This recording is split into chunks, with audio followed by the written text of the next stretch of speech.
Hello, everyone. Welcome to the Crypto Future channel. How's you guys doing? These are today's latest crypto news. Trump voices support for cryptocurrencies. The U.S. presidential candidate has just announced his support for cryptocurrencies publicly and promised to defend them if re-elected in the upcoming November elections. He also criticized the restrictive stance the government and the SEC are taking towards cryptocurrencies, stating that it's only causing more crypto companies to leave the country, and his mission will be to stop this trend.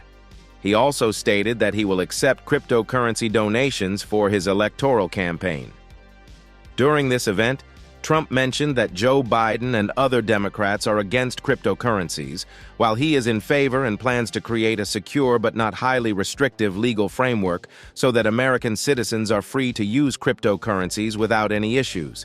Additionally, he also mentioned Bowden, a famous meme coin on the Solana network inspired by Biden, which obviously caused an increase in its price.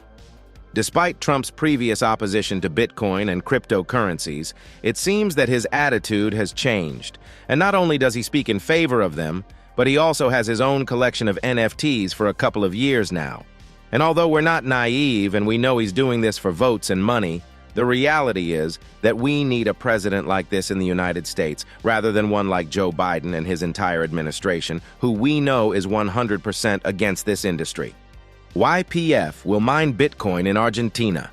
A new alliance between the Argentine state-owned company YPF and the Bitcoin mining giant Genesis Digital Assets is leading to the opening of the first Bitcoin mining facility in Latin America.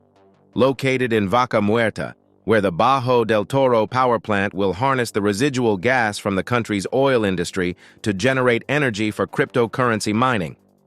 This project aims not only for energy efficiency, but also for the reduction of greenhouse gas emissions while receiving profits in Bitcoin in return. Genesis Digital Assets will launch a data center in Neuquén, powered by the power plant's energy, to operate 1,200 Bitcoin mining rigs.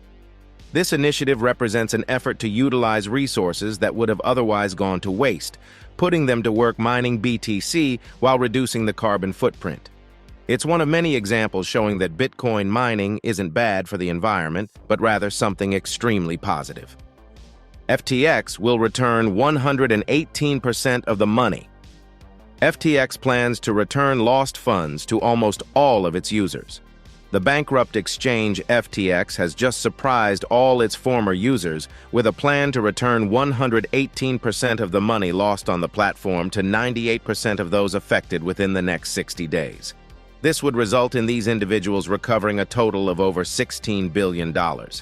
However, while this may seem like very good news, it's only good news to some extent, as it's actually 118% in cash of what people had in their account during the bear market, meaning they will be paid the equivalent in dollars of the investments they had before FTX's bankruptcy, but not at current prices, literally at the price their investments had when they were near historical lows.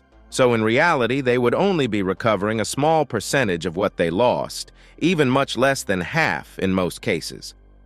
Still, this is much better than nothing, and perhaps those who had large amounts of money in stablecoins within the exchange may be able to recover almost all of their money.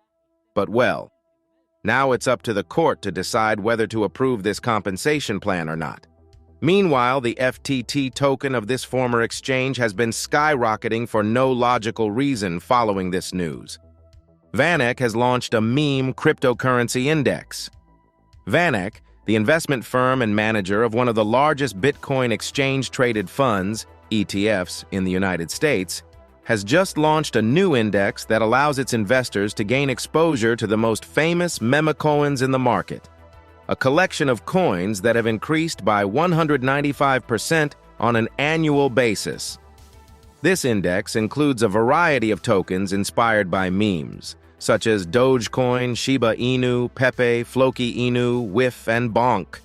As of today, this index has a market capitalization of $51 billion, which is truly remarkable growth. Some investment managers at this firm suggest that the meme cryptocurrency trend will continue throughout this year and the next, especially due to the state of the overall market and also the low fees on Solana, which allow users to make small bets with the possibility of large gains without having to pay a huge commission, as in the case of Ethereum. The company states that it is also planning to launch more indices in the future that can reflect different sectors of the crypto market, which would undoubtedly be quite beneficial for giving greater recognition to this entire industry. Stablecoins are coming to Bitcoin. Lightning Labs, the company behind the famous Lightning Network, is on the verge of revolutionizing financial transactions in Bitcoin by integrating stablecoins and other tokenized assets into its network. The company has just revealed that its team is already testing the protocol capable of supporting stable cryptocurrencies within the Lightning Network. The idea is to leverage the security of Bitcoin and the Taproot upgrade to facilitate scalable and low-cost transactions for these types of coins. This initiative is crucial, as stablecoins often face high fees and scalability issues on other blockchains.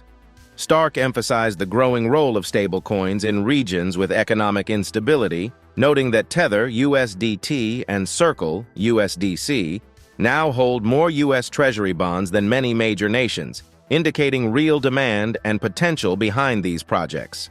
Stablecoins are a significant asset for those looking to distance themselves from volatility or shield against the rapid depreciation of their country's currencies.